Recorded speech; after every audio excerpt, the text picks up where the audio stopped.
Coucou les Bouchous! Et si on lisait une histoire? Aujourd'hui, je vous propose une histoire Spidey et ses amis extraordinaires qui s'intitule L'armée de pirates.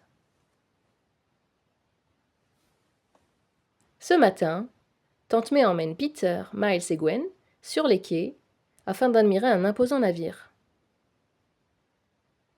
Les trois amis sont fascinés et observent avec attention le grand voilier se trouvant au bout du quai.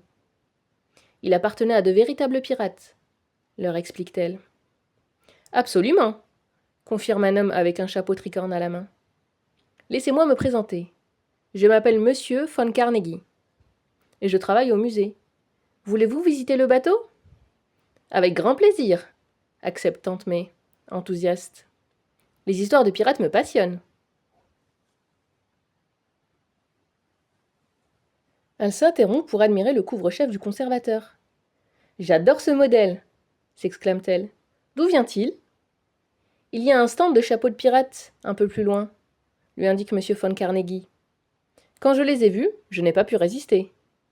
Ils sont superbes, n'est-ce pas? Il m'en faut absolument un, décide Tante May. Je reviens tout de suite. Peter, attendez-moi ici. Et elle se dirige aussitôt vers un vendeur déguisé en pirate. Offre spéciale, chapeau gratuit pour les visiteurs, annonce-t-il en distribuant un tricorne à Tante May et aux autres passants venus se balader dans les environs.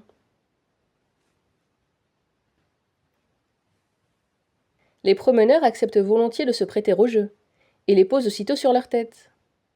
Vous êtes de vrais pirates à présent, les félicite le vendeur. Après avoir écoulé son stock de tricornes, celui-ci s'isole et file se cacher derrière son stand.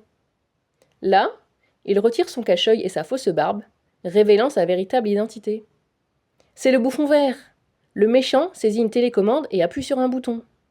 Maintenant, je contrôle à distance tous ceux qui portent mes chapeaux, triomphe-t-il. Hypnotisé, Tante May et les autres clients se dirigent vers le super vilain, les yeux brillants d'une étrange lueur verte. Lorsqu'une foule s'est attroupée autour de lui, le bouffon vert prend la parole. Moussaillon, semez la pagaille sur le port, ordonne-t-il. Dérobez tout ce que vous pouvez, objets, nourriture, argent. Je compte sur vous pour récolter le plus beau des butins. À vos ordres, capitaine, acquiesce-t-il en chœur. De son côté, M. von Carnegie tient toujours son chapeau à la main, ce qui lui permet d'échapper au contrôle du bouffon vert. Que se passe-t-il? S'affole-t-il, en voyant un pirate s'emparer du sandwich d'un touriste. Surpris, les trois camarades observent la scène avec incompréhension. Sur le ponton, c'est le chaos. Les visiteurs sous l'emprise du manipulateur attaquent et volent tous ceux qu'ils croisent. Vite, Peter, Miles et Gwen enfilent leur tenue de super-héros pour les arrêter. « Ça suffit !» leur crie Spidey. « Ils ne nous entendent pas !» constate Ghosty. « On dirait qu'ils sont hypnotisés !» ajoute Spin. « Il faut trouver le moyen de les stopper !»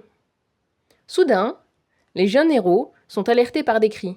L'armée de pirates est en train de piller la fête foraine.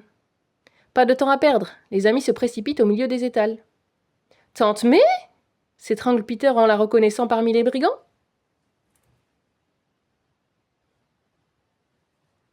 Tandis qu'il se lance à sa poursuite, Miles affronte l'un des forains.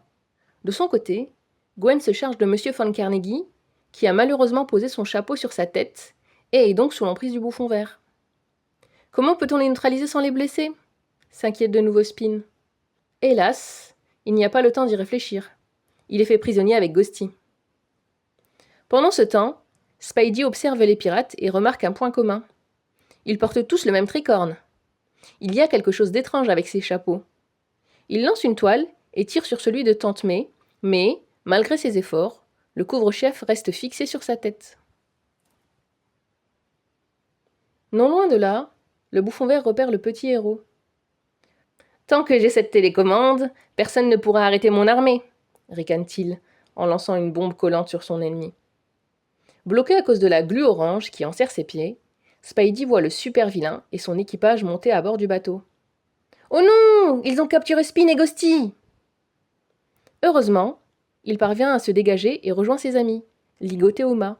« Le bouffon contrôle les gens grâce au chapeau !» révèle-t-il à ses coéquipiers en les détachant. Peter se déguise alors en pirate. et s'approche discrètement du méchant. Grâce à son costume de super-héros, sur lequel il a posé son tricorne, le justicier échappe au contrôle du chef des pirates. « Donne-moi ta télécommande !» Donne-moi ta télécommande s'exclame Spidey en le menaçant avec un balai. Le bouffon vert s'empare à son tour d'une serpillière, mais le héros est plus rapide et fait tomber la manette des mains de son ennemi. Spin s'en saisit et désactive le contrôle à distance. Aussitôt, l'hypnose s'arrête, et Tante May ainsi que les autres visiteurs reprennent leurs esprits. Pendant ce temps, les justiciers s'empressent de ligoter leur adversaire au mât. « Et maintenant, qui est partant pour une visite guidée ?» propose M. Von Carnegie. Et voilà les bouts de chou, c'est fini. Si vous avez aimé, n'hésitez pas à vous abonner et à partager. Et en attendant de nouvelles aventures, il y a plein d'autres lectures sur la chaîne. À bientôt pour de nouvelles histoires.